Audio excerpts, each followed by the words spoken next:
교회 내에는 성도를 구분하는 여러 모양들이 있죠. 여러 가지 각도에서 성도를 구분하는데요. 어떻게 구분하냐면 직분으로 구분합니다. 직분으로 구분할 때는 누가 있죠? 목사, 장로, 권사, 집사, 일반 성도 이렇게 구분하죠.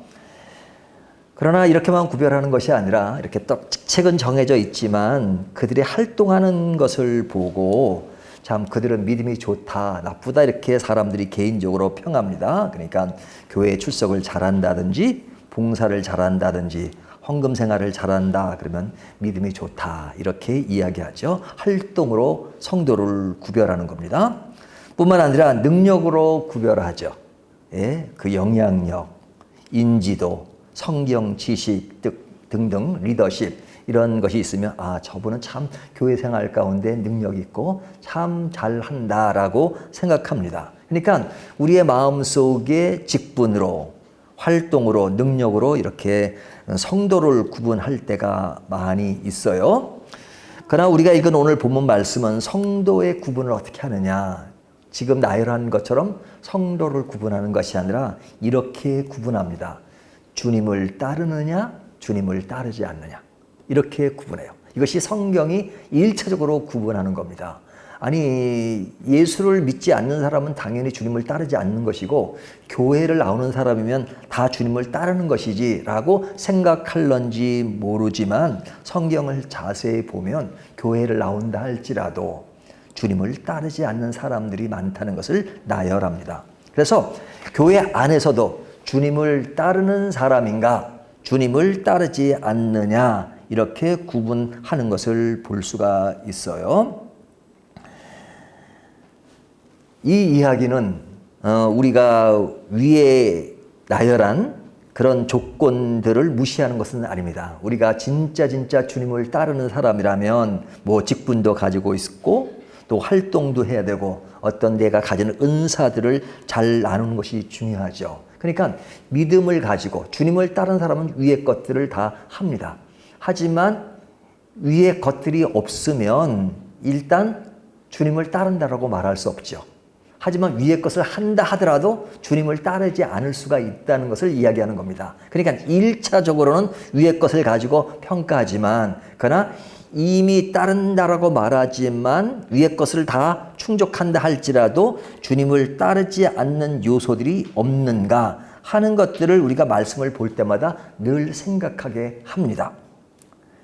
그래서 오늘 말씀은 우리가 주님을 따르는 것이 무엇이냐 하는 것들을 굉장히 중요하게 말씀하시는 건데요.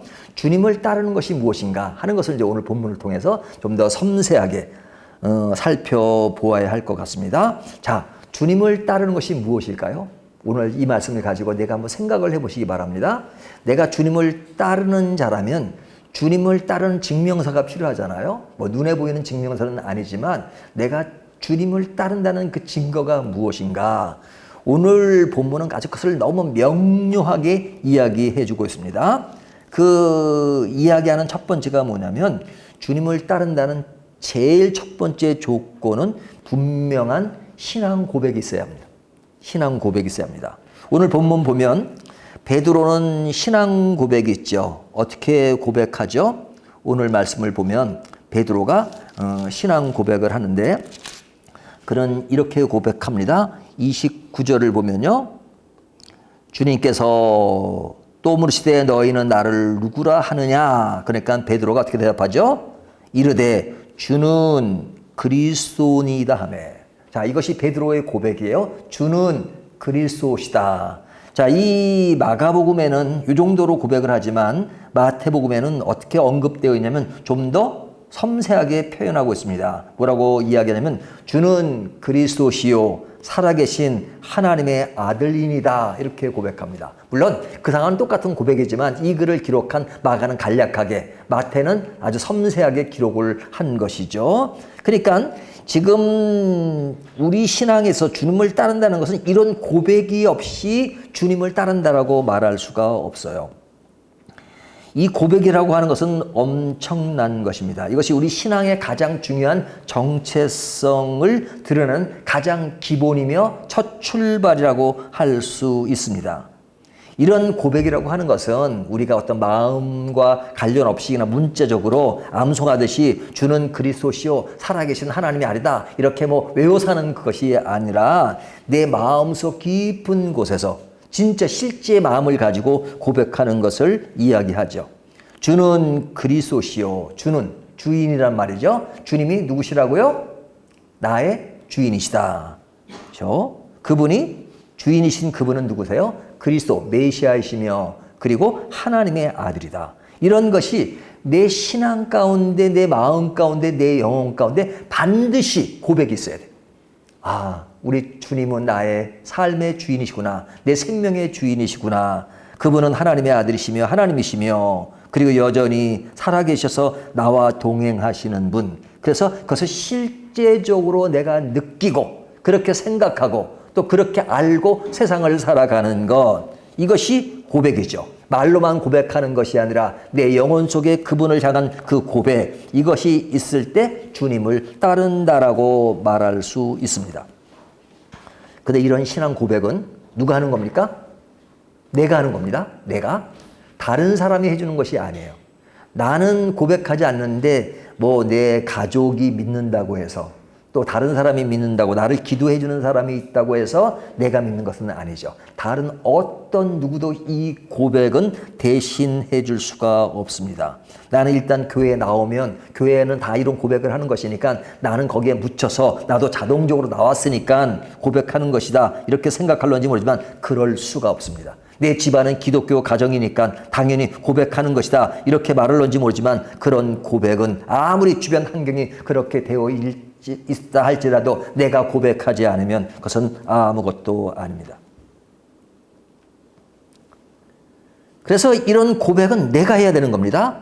오늘 본문에서 예수님께서 물으시잖아요. 사람들이 나를 누구라 하느냐. 그러니까 사람들이 말하기를 세례 요한이라고 하고 더러는 엘리야라고 하고 더러는 선지자 중에 하나이다 합니다. 그러니까 사람들이 그렇게 고백하는구나. 그리고 바로 예수님이 질문하시잖아요. 너희는 나를 누구라 하느냐. 다른 사람들이 고백하는 것은 의미가 없어요. 그 사람들에게는 굉장한 의미가 있지만 다른 사람이 그렇게 고백한지라도 주님은 바로 우리에게 묻습니다. 너는 나를 누구라고 하느냐. 그랬을 때 우리는 이렇게 고백할 수 있어야 되죠. 지금 베드로가 고백한 것처럼 지금 여기서 언제나 어떤 상황에서든지 이렇게 고백할 수 있는 것. 이것이 주님을 따르는 것입니다. 이것이 없이 다른 단계가 진전될 수 없습니다. 이것은 반드시 있어야 하는 것입니다. 이것은 예전이나 지금이나 주님이 우리에게 늘 물으시는 거죠. 너는 나를 누구라 하느냐. 여기 너는 일할 때 지금은 이렇게 통틀어서 얘기하지만 주님은 우리 개인에게도 늘 질문하시는 거예요. 우리가 말씀을 보고 기도하고 할 때마다 늘 그 말씀을 생각해야 되는 것이 뭐냐면 오늘 말씀에서도 주님은 나를 누구라고 하느냐 또 물으십니다. 그러면 그때마다 주는 그리스도시요 살아계신 하나님의 아들입니다. 오늘도 나를 주관하시고 동행하시고 인도하시는 것.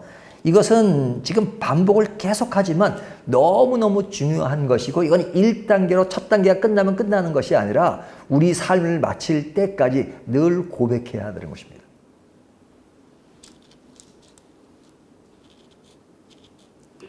이런 것은 그냥 참고 상황으로 해야 될 것이 아니라 반드시 필수적으로 늘 고백이 있어야 되는 것이죠. 그래서 이런 고백이 내 영혼 속에서 늘 솟구쳐야지만 삶에 활력이 있습니다.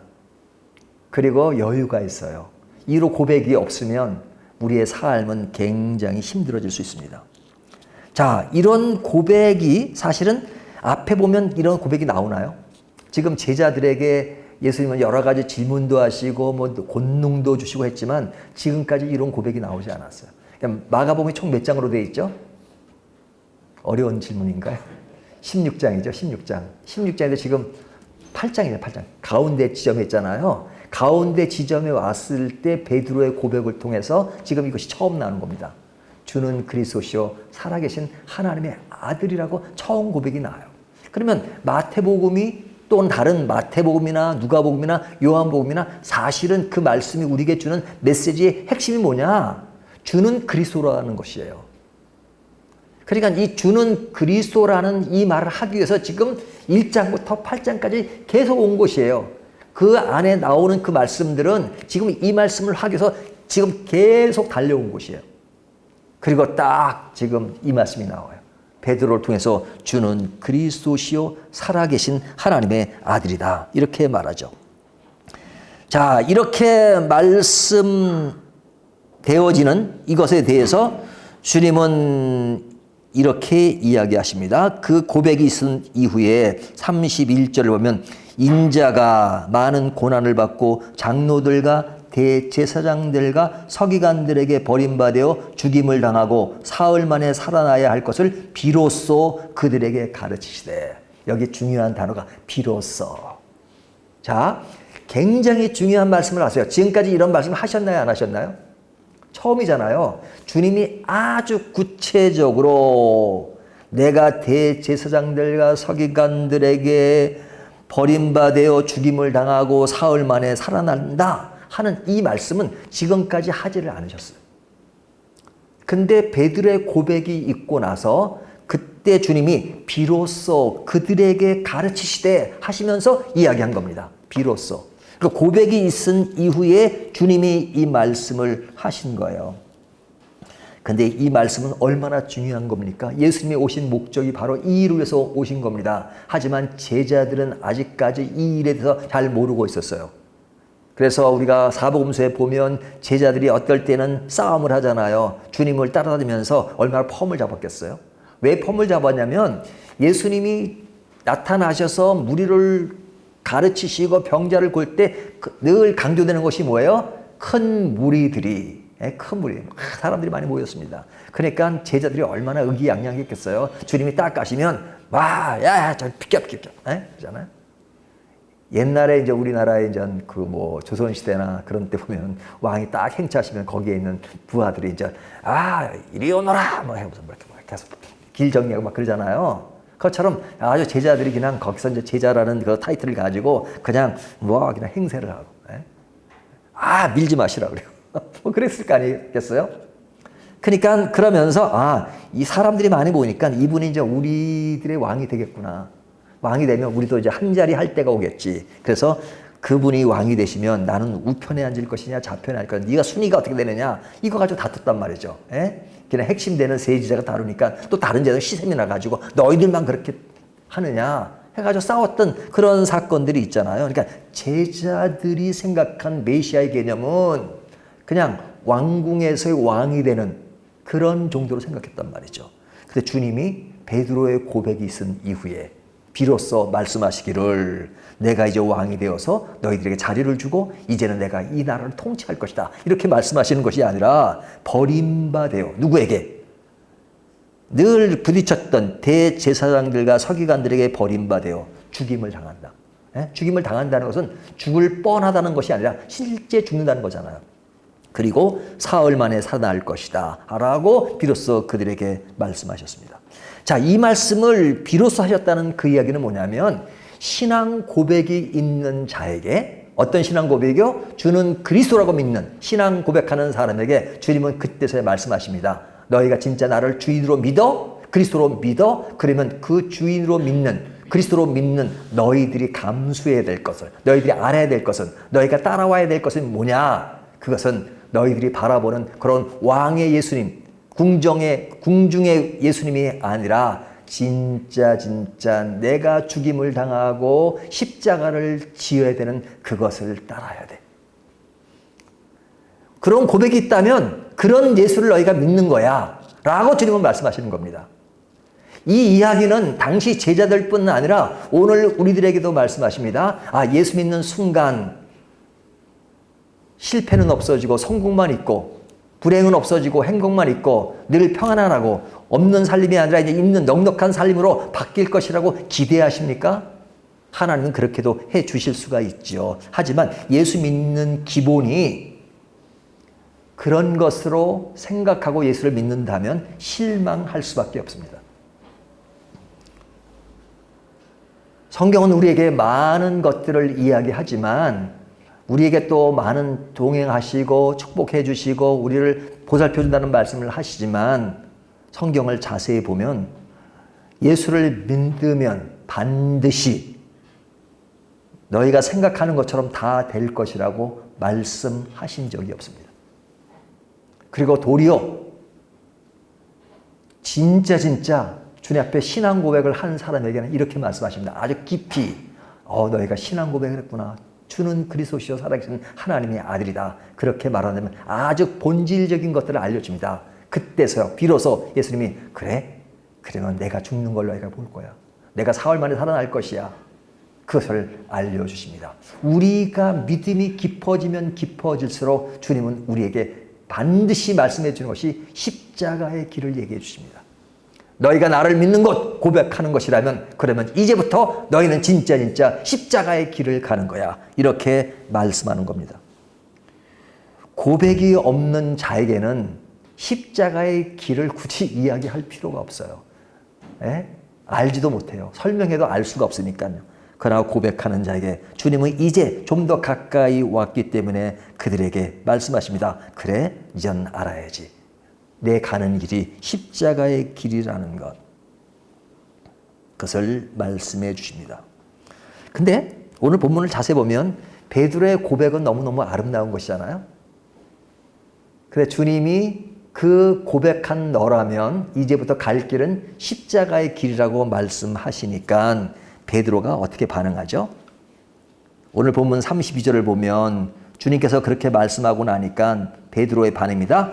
드러내놓고 이 말씀을 하시니 베드로가 예수를 붙들고 항변하매. 붙들고 항변해. 굉장히 어떤 강한 어조예요. 행동으로. 딱 베드로가 아니라 어부했으니까 힘도 셌을 겁니다. 딱 예수님을 붙잡았겠죠. 붙들고 막기랑 조금 더 좀 이렇게 혈압이 오르듯이 항변했다고 그러죠. 그러면서 이제 그 예수님께 했던 그 말 뭐겠어요? 내가 죽을 거다. 아니 선생님이 어떻게 죽으십니까? 선생님이 어떻게 죽으십니까? 선생님이 십자가를 지신다는 그 얘기는 사형을 집행한다는, 사형을 당한다는 거잖아요. 사형.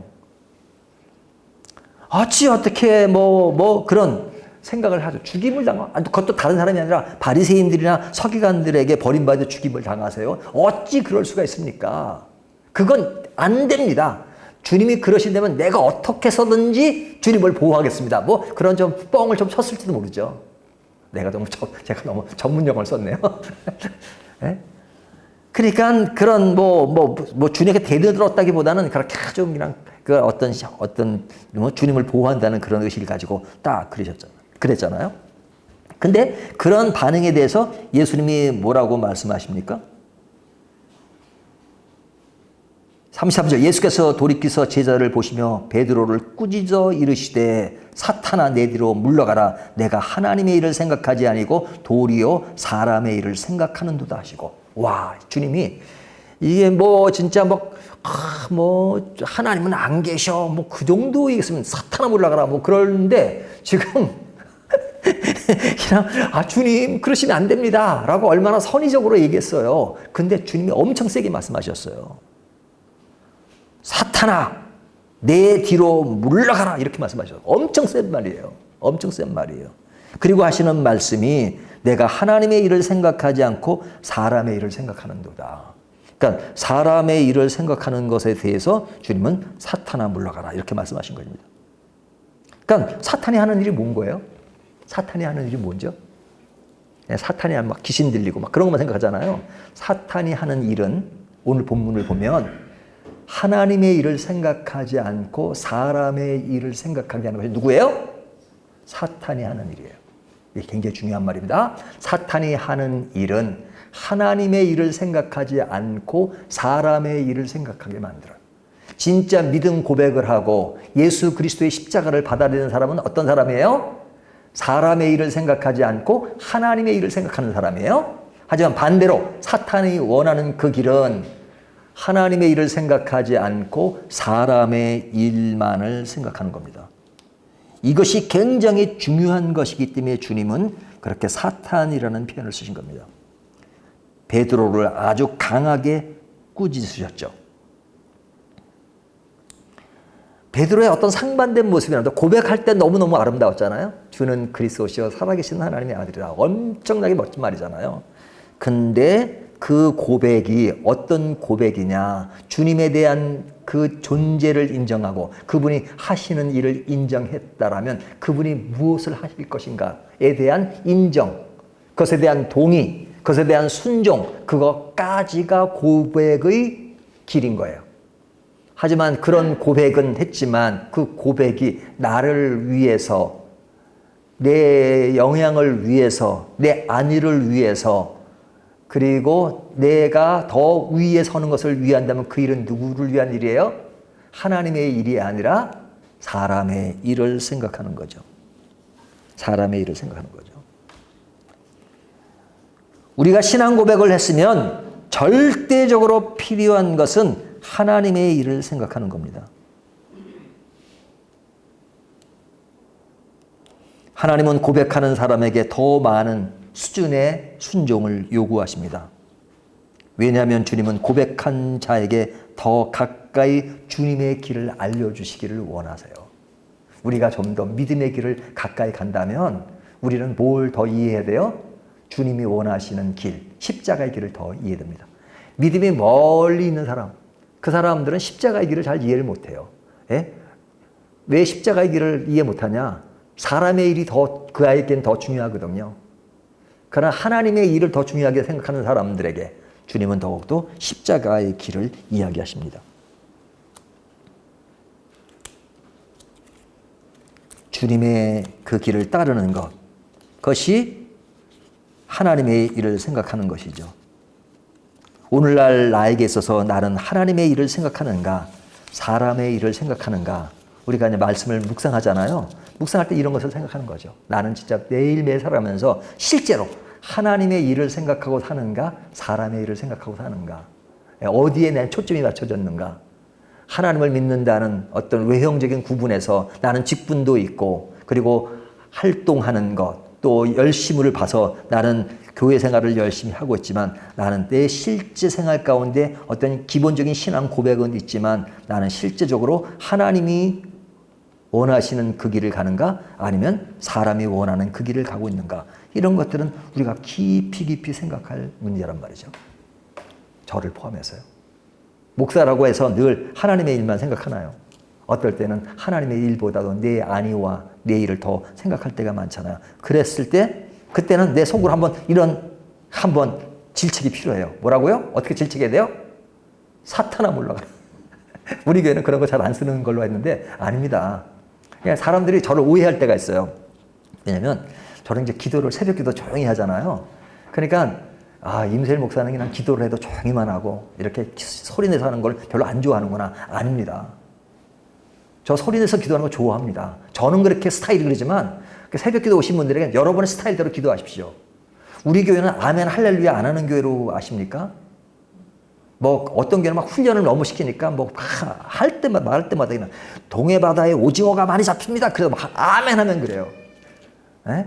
그런 건 아멘 할 때가 아닌데도 불구하고. 근데 아멘 하면 훈련이 돼 있거든요. 근데 우리는 그런 어떤 강압적인 그런 것보다는 개인적인 신앙생활 가운데서 자연스럽게 돌출되는 것이 원하기 때문에 저는 그런 강요를 잘 안 하는 편입니다. 그러니까 우리 교회는 아멘 하면 좀 우리 교회 스타일이 아닌가 보다. 아닙니다. 아멘 하십시오. 우리도 한번 해볼까요? 여러분 진짜 아멘이 중요하다는 것을 믿으십니까? 해보세요 한번. 그렇게 믿으십니까? 우리 교회 그렇게 스타일 하는. 저는 개인적으로는요, 집에 혼자서는요, 막 설교 준비하다가 막 기난기 말씀이 너무 좋으면요, 혼자 이런 별짓을 다 해요. 할렐루야, 아멘, 하나님, 와, 이 말씀을 깨닫게 하시면요, 아멘, 막 저 혼자 난리 친다니까요. 단지 대중 앞에서는 좀 점잖을 빼죠. 그러나 말씀을 볼 때마다, 큐티를 할 때마다 이것이 너무너무 엄청나요. 제가 성경을 이게 목회를 제가 20대에서부터 시작했으니까 지금까지 성경을 큐티를 그때부터 했으니까 6년에 한 번씩 성경을 들었으니까 지금 몇십 년이니까 성경을 지금 몇 번 받겠습니까? 매일 성경을 보면 그냥 대충 읽기만 하는 것이 아니잖아요. 그러니까 설교 준비할 때 저는 무엇을 말할까가 힘든 게 아니에요. 성경은 이미 내용 속은 머릿속에 있어요. 하지만 성경 덮어놓고 이제 그 말씀을 이렇게 묵상하면서 이것을 어떻게 전할까? 우리 교회에. 어떻게에 대한 관심이 많은 거지? 막 그냥 연필 쌓아도 그런 단계는 지났단 말이죠. 근데 중요한 것은 그냥 이 말씀 속에 그냥 푹 빠져서, 어떤 그런, 하나님에 대한 어떤 인식, 그런 것이 중요하잖아요. 그러니까 그냥 아주 그냥 하나님의 일을 생각하고 그 일에 대해서 그냥 푹 빠지십시오. 아멘도 하시고 할례도 하고, 뭐 여러분 소리 내서 기도도 하시고 그런 자유함이 있어요. 자, 여기에 이제 그 예수님은 이제 이런 이야기로 사람의 일을 생각하지 말고 하나님의 일을 생각하라. 그러면서 좀 더 세심하게 말씀하시는데요. 그 세심하게 말씀하시는 것이 그 뒤의 내용입니다. 그것이 뭐냐면 이제 제자들이 고백을 했고 그 다음에 이제 주님의 일이 가는 길이 어떤 것이고 또 우리의 가는 길이 어떤 것이라는 것을 알았으면 십자가의 길이라는 것을 알았으면 어떡하라고요? 우리들이 어떤 삶으로 더 발전해야 돼요? 34절 무리와 제자를 불러 이르시되 누구든지 나를 따라오려거든. 그렇죠? 오늘 제가 이 본문을 가지고 주님을 따르라는 것은 그렇게 제목을 잡은 겁니다. 주님을 따르려거든 어떻게 해요? 자기를 부인하고 자기 십자가를 지고 나를 따를 것이니라. 우리에게 요구하시는 거예요. 자, 주님을 따른다는 것은 뭐예요? 첫 번째, 자기를 부인해야 돼요. 자기를 부인한다는 건 뭐예요? 그리고 자기 십자가를 지라고 말씀하십니다. 자기를 부인한다는 건 뭐예요? 내 존재가 누구 아래에 있는 겁니까? 하나님 아래에 있는 겁니다. 하나님. 근데 하나님과 대등하면 안 되잖아요. 대등할 수도 없지만. 근데 사실은 대등한 정도가 아니라 하나님보다 내가 우위에 설 때가 많아요. 우위에 선다는 것이 나는 안 그런데 어떻게 내가 그럴 수 있습니까? 하지만 생활 가운데 우위에 서요. 하나님 보고 이래라 저래라 그럴 때가 많잖아요. 언제까지 1,000만 원 만들어내세요. 언제까지 이거 나 붙게 해주세요. 우리가 그런 간구를 하는 것은 필요하죠. 하나님 내가 필요하니까 부족한 걸 채워주십시오. 그런데 내가 그렇게 했으니까 하나님은 나중에 당연히 내가 한 대로 하셔야 되는 겁니다. 그렇게 안 되면 하나님 어찌 그럴 수 있습니까? 하나님 살아계신다면 어찌 그럴 수 이렇게 하는 것이 뭐예요? 사실은 말이 좋아서 그렇지 하나님을 나보다 낫게 하는 거잖아요. 실제로 자기를 부인할 때가 있어야 되는데 자기를 부인하지 않아요. 자기 존재를 과시합니다. 내가 그 위에 서요. 내가 삶의 주체가 되고 하나님이 나의 보조수단으로 되면 그것이 자기를 부인하지 않는 것이죠. 우리가 불완전하다는 존재, 내가 할 수 있는 것은 없다는 것, 내 마음대로 해서는 안 된다는 것, 이것이 자기를 부인하는 것이잖아요. 하지만 내 마음대로 살려고요. 내 마음대로 내 길은 내가 간다. 그러니까 하나님은 follow me, 나를 따라오세요. 내가 원하는 대로 해야 된다고 생각합니다. 근데 그게 아니에요. 우리 존재를 한번 진짜 진실되게 살펴보십시오. 내가 어떤 존재인가. 진짜 아무것도 할 수 없는 존재예요. 연약한 존재예요. 사람들이 어떤 능력 있는 일들을 행할 때는 인간이 뭔가 하는 것 같죠. 하지만 여러분 진짜 인간이 나약한 존재라는 걸 생각하잖아요. 보세요. 뭐 인간이 뭐 달나라에 가고 화성을 찍어 오고 뭐 굉장하잖아요. 뭐 무기를 만들고. 하지만요. 지진 나니까 그냥 사람들이 그냥 순식간에 그냥 죽어버리고. 하나님이 땅만 좀 흔들면요. 이 지구가 종말이 나버려요. 끝이 나버려요. 하나님이 비만요. 그냥 며칠 내리고 그럼 끝나요. 아무리 과학이 발달하고 인간이 잘난 척해도 하나님이 그냥 지구 한 번만 흔들어 놓으면 완전히 세상이 달라져요. 그것이 인간이에요. 근데 인간이 얼마나 잘난 척을 합니까? 자기 부인을 할 수 있는 요소들이 너무너무 많이 있음에도 불구하고 자기 부인을 안 해요. 자기가 대단한 것처럼. 그래서 주님을 따르려거든 나를 부인하라 이렇게 말씀하십니다. 두 번째 이야기는 굉장히 중요한 얘기를 하세요. 자기 십자가를 지라고 말씀하세요. 자, 십자가를 어떻게 하라고요? 이 십자가를 내게 벗어나도록 기도하라고 말씀하셨나요? No. 나의 십자가를 지라. 나의 십자가. 여러분의 십자가는 뭡니까? 십자가 없는 사람 있나요? 개인을 물어보면 어떤 누구도 외형적으로는 잘 사는 것 같고 행복한 것 같지만 어느 누구를 따져봐도 그 가정에, 그 개인의 십자가가 없는 사람은 없습니다. 그 십자가는 누구나 다 가지고 있어요. 어떤 사람은 내가 아픈 병이 십자가가 될 수 있고, 내 상처가 십자가가 될 수 있고, 능력 부족이 십자가가 될 수 있고, 또 사람들과 관계 속에서, 영향 속에서 내가 상처받는 그것이 나의 십자가가 될 수 있고, 사람마다 자기가 가지는 십자가가 있어요. 십자가 없는 사람이 어디에 있겠습니까? 그 십자가를 상대방이 이해를 못 해주죠. 왜? 내가 가진 아픔, 내 가정의 아픔 이런 것이 있으면 그거 누가 알겠어요? 개인 스스로만 알 수 있는 것들이 얼마나 많잖아요. 그것을 없는 사람이 없고 다 십자가가 있는 겁니다. 예수 믿는 순간부터 고백을 하고 십자가의 길을 아는 사람들은 그런 자기 십자가가 없다고 성경은 말씀하지 않습니다. 그런 고백과 예수님을 따르는 십자가의 길을 간다 할지라도 다 개인의 십자가는 다 있는 겁니다. 근데 그 십자가는 우리가 늘 기도하죠. 주님, 이 십자가를 내 앞에서 제거해 주시고 벗어나게 해 주십시오. 그러면 주님이 이렇게 말씀하십니다. 나를 따르려거든 그 십자가를 자꾸만 없애달라고 하지 말고 그 십자가를 지고 나를 따라와라. 그 십자가를 지고 따라오라고 말씀하세요. 여러분, 그 십자가를 진다는 것은 너무너무 힘든 거예요. 그래서 저는 사람들 얘기할 때 굉장히 조심하는 이유가, 저는 사람들 얘기 잘 안 합니다. 예? 저는 안 해요. 그리고 노력해요. 근데 왜냐면 사람들 개인이 가지고 있는 십자가가 너무 큰 것이거든요. 그리고 쉽게 평가할 수가 있어요. 여러분, 아파보지 않은 사람은요, 아픈 사람의 심정을 모를 때가 있잖아요. 예? 제가 이 발바닥에 어떨 때는 뭐가 이렇게 뭐 생겨가지고 그럴 때는 자를 쩔뚝쩔뚝 거려요. 그러면 그 아픔이 엄청 아파요. 그러면은 사람들은 뭐 어디가 아프냐 그러지만, 그러니까 제가 조금 아픈 것도 그렇게 아파하는데 남들은 그거보다 더 큰 거 막 그냥 큰 병을 가지고 있는 사람들이 얼마나 힘들겠어요. 제가 옛날에 하지만 누가 수술하러 들어간다면 수술하러 들어가면 기도를 하죠. 하지만 그 수술하러 가는 그 심정을 실제 경험해보지 않으면 잘 모르잖아요. 그러니까 사람들이 가지는 그 십자가라고 하는 것은 결코 가볍지가 않아요. 굉장히 커요. 그래서 내가 그 십자가를 동시에 지고 있지 않으면 내가 그것을 실감하지 못하기 때문에 남의 십자가에 대해서 쉽게 얘기해서는 안 된다는 생각을 해요.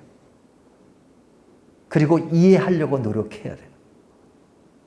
그래서 십자가를 쉽게 얘기하지 않지만, 그러나 내가 가지고 있는 그 십자가에 대해서는 뭐냐, 남들이 알아주지 않는 한탄만 하라고 하는 게 아니라 성경은 말씀은 그 십자가 너만 있는 게 아니라 사람들 각자 다른 십자가지만 다 십자가는 있어. 그러니까 그 십자가를 지라고 말씀하십니다.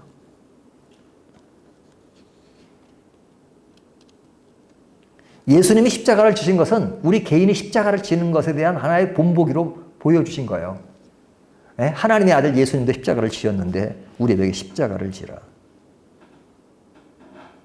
이 얘기는 우리가 십자가 없이 온전한 상태에서 주님을 따른다는 것은 불가능하다는 이야기예요. 주님이 오실 때까지는 우리 누구에게도 온전한 사람이 없고 완전한 사람이 없고 십자가가 없는 사람이 없기 때문에 죽을 때까지는 어떻게 하고 살아요? 십자가를 제거하고 사는 게 아니라 십자가를 지고 사는 겁니다. 십자가를 지고 사는 훈련을 해야 돼요. 근데 그 십자가를 지고 사는 것은 뭐냐? 첫 번째는 아까 말씀은 자기를 부인해야 돼요. 자기를 부인하고 내가 십자가를 질 수밖에 없는 존재라는 걸, 그리고 십자가를 지는 겁니다. 나의 삶이 온전하지 않고 불행한 요소도 있고 해결하지 못하는 그 부분이 있어요. 하지만 주님, 내 십자가를 가지고 살겠습니다. 그 십자가에 대한 얘기를 누가 많이 하느냐? 사도 바울이 많이 했어요. 자기 안에 십자가가 있다는 것을. 십자가가 뭐예요? 나에게는 육체의 가시가 있다. 육체의 가시가 있다. 그러니까 육체의 가시가 있으니까 너무 힘들어서 주님, 이것 좀 고쳐주세요. 육체의 가시 좀 빼주세요. 그러니까 내 은혜가 내게 족하도다. 이렇게 말해요. 내 은혜가 내게 족하도다. 그 얘기는 뭐예요? 그 가시를 빼준다는 것이 아니고 가지고 살아오. 그게 뭐예요? 사도 바울은 거 십자가죠. 십자가. 근데 나에게도 십자가 있어요. 가시, 육체의 가시가 있고 아니면 마음의 가시가 있을 수 있어요. 근데 어떨 때는 주님이 고쳐주기도 하시지만 그거 내 은혜가 내게 족하도다. 내가 그것이 있기 때문에 사도 바울은 겸손하고 그래서 교만하지 않고 살았다 이렇게 말씀하잖아요. 그러니까 그 십자가를 지고 살라고 하는 것은 그 십자가를 통해서 내 신앙의 자기를 부인하고 나의 어떤 신앙을 더욱더 온전하게 나가는 길로 삼으라는 겁니다. 역사의 위대한 사람들은 그것을 실천한 사람들이에요. 십자가를 지는데 익숙한 사람이에요. 제가 가끔 예로 쓴 것이지만 감리교의 창시자 요한 웨슬레는 그런 사람이었죠. 웨슬레 하면 굉장히 겉만 화려한 걸 봅니다. 아, 그는 말을 타고 다니면서 수말리길을 전도했던 사람. 그리고 기도를 많이 했기 때문에 제가 웨슬레 채플에 가봤어요, 영국에. 얼마나 기도를 많이 했는데 영국 사람이 무릎 꿇는 것은 쉽지 않은 일이에요. 하지만 그는 그 자리에 무릎을 얼마나 꿇었는데 나무가 패였어요. 그렇게 기도를 많이 했어요. 와, 웨슬레 같은 사람들은 기도 많이 하고 수말리길을 전도했던 사람이라고 생각하고 위대한 그런 사역자였다. 이렇게 말할런지 모릅니다. 하지만 그의 십자가를 보면요. 개인 사생활에 그 집안의 십자가를 보면 대단했거든요. 그 와이프, 그 아내가 정신 환자였어요. 정신병 환자였어요. 얼마나 폭력이 센지요. 그냥 웨슬레를 들이팼다니까요. 설교가 끝나고 그냥 그 교회 옆에 집이 있거든요. 집에 오면 그 아내가 그냥 그 어떤 그 정신이 이렇게 드러나가지고 정신병이 그래가지고 그 당시 영국 사람들이 머리가 이렇게 길렀잖아요. 그 머리를 잡고 그냥 남편을 그냥 벽에다 들이받고 그랬어요. 하루 이틀이 아니고. 그러면 설교를 하고 내려온 목사가 자기 아내가 자기를 씌어잡고 또 아내가 또 힘이 있었거든요. 그냥 벽에다 들이치면 어떤 생각이 들겠어요. 같이 칠 수도 없고. 또 웨슬레 또 왜소해가지고 칠 수도 없어요. 그럼 어떻게 해요?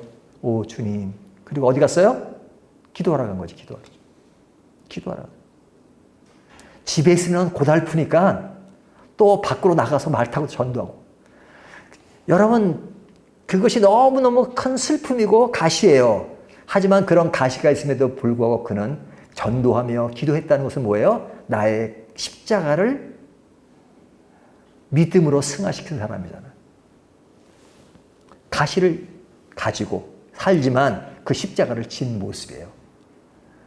내가 아내한테 얻어맞으면 나 신앙 안 가져. 그러면 십자가를 져버린 거죠. 하지만 그는 십자가를 졌어요. 그래서 그건 어쩔 수 없는 거예요. 뭐 그 안에 갑자기 사라지는 것도 아니고 죽일 수도 없고 그러잖아요. 그냥 고통 당해. 십자가를 지는 거예요. 하지만 그 십자가를 진다는 건 뭐예요? 내가 그것을 다 감수하고 사는 거죠. 감수하고. 예수를 믿는 순간부터 십자가 지는 거 없습니다. 그렇게 말하는 사람은 다 가짜입니다. 그렇게 말하는 사람 속지 마세요. 어느 누구도 십자가가 없는 사람도 없어요. 예수님도 십자가를 본을 보이셨고 사도 바울도 십자가를 진 겁니다. 웨슬레도 그랬고 뭐 그런 사람들을 나열을 하면 끝이 없이 나열할 수가 있어요. 아서 핑크 같은 사람들은 많은 사람들에게 알려졌지만 그 사람도 그런 육체의 가시와 어려움을 가지고 했습니다. 하지만 그런 어려운 십자가를 지고 그것을 믿음으로 승화시킨 사람들이란 말이죠. 그래서 우리의 십자가에 대해서 우리는 그것을 지고 사는 훈련이 필요해요. 그런데 오늘 그 말씀을 하시면서 굉장히 중요한 얘기를 또 하시는데 뭐냐면 35절 누구든지 자기 목숨을 구원하고자 하면 잃을 것이요 누구든지 나와 복음을 위하여 자기 목숨을 잃으면 구원하리라. 이 말씀이 십자가와 연결돼요. 여러분 목숨이 중요한가요? 중요하지 않은가요? 중요하죠. 사실 사람들이 살아가는 그 삶의 애착은요 목숨을 지키기 위해서 살아가는 경우가 대부분이죠. 하지만 성경은 우리들이 생각하는 것과 다르게 얘기해요. 목숨을 어떻게 하라고요? 목숨을 중요하게 말씀하시오. 하지만 목숨을 구원하고자 하면 잃을 것이요. 예? 그러니까 목숨을 지키겠다고 하고 목숨에 대해 연연하면 어떻게 한다고요? 목숨을 잃을 것이요. 누구든지 나와 복음을 위하여 자기 목숨을 잃으면 구원하리라. 자, 목숨을 잃는다는 건 뭐예요? 죽는다는 거잖아요. 예? 목숨을 저버리면 구원하리라. 근데 무엇을 위해서? 복음을 위하여. 복음이 위입니까? 목숨이 위입니까? 자, 이제 이 말씀 우리가 성경 그대로 보자고요. 목숨이 더 높아요? 복음이 더 높아요? 아니, 아닙니다. 성경은 그렇게 말씀하세요. 목숨은 복음 아래에 있지, 복음 위에 있지 않아요. 복음을 위해서는 목숨도 버릴 수 있어야 된다, 이거죠. 단순히 순교를 말하는 게 아니에요. 우리의 삶의 연계 목숨보다 더 우위에 생각하고 살아가야 될 것은 복음이라 이거죠. 그 복음을 위해서 내가 죽어야 되면 죽어야 되는 겁니다. 그러니까 하나님의 일을 행하고 사람의 일을 행하는 것은 뭐냐면 내 목숨을 더 귀하게 생각하기 때문에 그래요. 여러분 운동하고 뭐 그런 거 다 좋아요. 다 필요해요. 내 목숨을 잘 가꾸는 거 중요해요. 하지만 절대적으로 안 되는 것은 그것이 복음보다 위에 서면 안 돼요. 하나님의 일보다 위에 서면 안 돼요.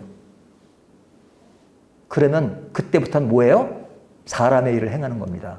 그러면 주님이 이렇게 말, 사탄아 물러가라는 거예요. 여러분 그 문제를 사탄아 물러가라 할 정도로 이야기하세요. 여러분 목숨은 중요하죠. 남의 목숨은 중요하고 우리가 남의 아픔을 생각하잖아요.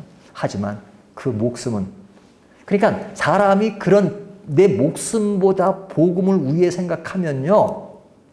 삶에 대해서 하나님의 일을 생각하게 되고요. 자기를 부인하게 되고요. 그런 사람들에게 더 평안이 오고 기쁨이 오고 즐거움이 오고 감사가 온다고 말씀하세요. 내 목숨에 연연하면 슬픔과 좌절과 고통에 빠진다고 말씀하세요. 이런 것들은 우리가 개인적으로 이해할 수 있는 측면들은 많지만 그러나 성경적인 원리는 너무 분명합니다. 내 인생이 너무 고달프고 힘들고 괴로우냐? 사실은 내 목숨을 너무 중요하게 생각하기 때문에 그럴런지도 몰라요. 복음보다 목숨을 더 생각하는 요소가 나에게 있는지 없는지 이건 누구에게나 해당되는 말씀이에요. 저 자신을 비롯해서. 사실은 우리는 복음보다도 목숨을 더 위에 두고 그것을 위해서 살아가는 요소들이 나를 지배하기 때문에 그것으로 오는 많은 고난과 고통 그런 것이 더 있을 수도 있습니다. 그러니까 오늘 말씀은 우리에게 너무너무 중요한 말씀을 하세요. 주님을 따르려거든 어떻게 됩니까? 정리합니다. 첫 번째는 확실한 신앙 고백이 있어야 돼요. 그 신앙 고백한 사람에게 되는 주님은 확실하게 십자가의 길을 가야 된다고 말씀하세요. 십자가의 길을 간다는 건 뭐냐? 자기를 부인하는 겁니다. 그리고 내 개인이 가진 십자가를 지는 겁니다. 그 십자가를 지는 것이 뭐예요? 목숨보다도 복음을 우위에 두고 그리고 그 복음 안에서 내 삶의 여정과 삶의 스타일과 삶에 행할 그런 모든 것들을 가지면 그것이 뭐예요? 사람의 일을 생각하지 않고 하나님의 일을 생각하는 것이다. 그런 자에게 하나님은 복을 주신다고 말씀하십니다. 구원을 주신다고 말씀하십니다. 왜? 주님을 따르는 자니까요. 자, 그렇다면 이 말씀을 가지고 우리 한번 평가해 보죠. 나는 주님을 따르는 삶을 살고 있는가? 살고 있지 않는가? 주님은 그렇지 않는 사람에게 너무 세게 말씀하세요. 38절은 누구든지 이 음란하고 죄 많은 세상에서 나와 내 말을 부끄러워하면 인자도 아버지의 영광으로 거룩한 천사들과 함께 올 때 그 사람을 부끄러워하리라. 그런 사람에게 음란하다 이렇게 말씀하세요. 엄청 세잖아요. 사탄아 물러가라 말씀하세요. 음란하다 말씀하세요. 무엇이 음란하다는 거예요? 사람의 일을 생각하는 것. 목숨을 더 중요하게 생각하는 것. 이것이 음란한 것이고 사탄의 생각이고 그렇게 말씀하십니다. 굉장히 센 발언이세요.